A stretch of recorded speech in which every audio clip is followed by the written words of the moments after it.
दर्शन, विज्ञान, व्यवहार तीनों दृष्टियों से वेदादि शास्त्र सम्मत सनातन सिद्धांत अत्यंत उत्कृष्ट है और घूम फिर कर पूरे विश्व को उसी को अपनाने के लिए बाध्य होना पड़ेगा और अपनाने के लिए उत्सुक भी होना पड़ेगा।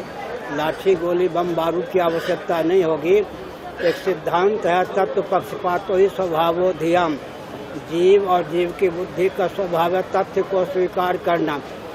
जो वैदिक सिद्धांत है उसको अगर हम दर्शन, विज्ञान, व्यवहार तीनों दृष्टियों से समन्वित करके प्रसारित करते रहेंगे, पूरा विश्व उसको अपनाएगा। भोजन, वस्त्र, आवास, शिक्षा, स्वास्थ्य, यातायात, उत्सव, त्योहार, रक्षा, सेवा, न्याय, विवाह का जो विज्ञान है, लौकिक उत्कर्ष, पारलौकिक उत्कर्ष, परमात्मा की प्राप्ति का मार्ग भी प्रशस्त, मृत्यु, जड़ता, दुख, सत्यांत जीवन, उसको अपनाने के लिए पूरा विश्व उत्सुक है। क्योंकि जितने जीव हैं, जीव की बुद्धि सब सत्य के प्रति आस्थान्वित है।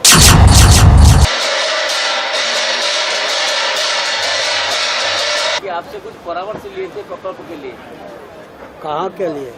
जो परिक्रमा प्रकल्प जो ऐसा है कि कोई योजना बन जाए, क्रियान्वित होना प्रारंभ हो जाए तो हमारे पास लाभ है तो हम क्या कहेंगे? हमको तो कुछ रूपरेखा मालूम नहीं, न खंडन कर सकते न मंडन कर सकते। समझ आरंभ में अगर मेरे पास बैठक होती, सारी चीज़ हम समझते और जो जनता के प्रतिनिधि हैं, आप लोग हैं, सबकी बात सुनने के बाद हम कुछ कहते, योजना तैयार हो जाती है, उसके बाद क्रियान्वयन के समय मेरे पास लाया जाता है, न खंडन कर सकता न मंडन।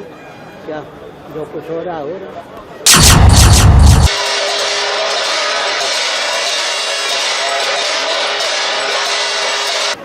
आज ही मैं सोच रहा था कोई शास्त्रीय विधि का उल्लंघन करके भगवान को प्रतिष्ठित कर दे तो हम भगवान से परहेज मानेंगे, भगवान का अपराध थोड़े मानेंगे। क्या समझे ना? भक्ति में बोलेंगे कि भगवान की इच्छा थी। हाँ, भक्ति में यही बोलेंगे कि भगवान की इच्छा थी। भगवान की इच्छा थी तो भगवान जब दंड पाते हैं लोग तब भी कहें कि भगवान की इच्छा थी, दंडित हो गया। मीठा मीठा अब कड़वा कड़वा तू। सुनो, धार्मिक आध्यात्मिक क्षेत्र के जो विधि निषेध हैं, शासन तंत्र का दायित्व है उनका अनुपालन करे, करवावे। ठीक है, उल्लंघन करना आस्तिकता के नाम पर शास्त्रीय विधि विधान का जो आध्यात्मिक धार्मिक क्षेत्र के विधि निषेध हैं उनका उल्लंघन करना उचित नहीं है। चाहे तो शंकराचार्य हों, चाहे कोई प्रधानमंत्री, विधि निषेध का अनुपालन करना चाहिए, कराना चाहिए। वहाँ अपने पद का दुरुपयोग नहीं करना चाहिए।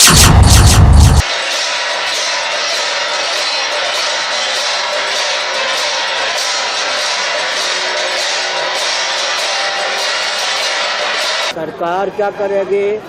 बैलगाड़ी का युग चला गया, बैलों की उपयोगिता समाप्त हो गई।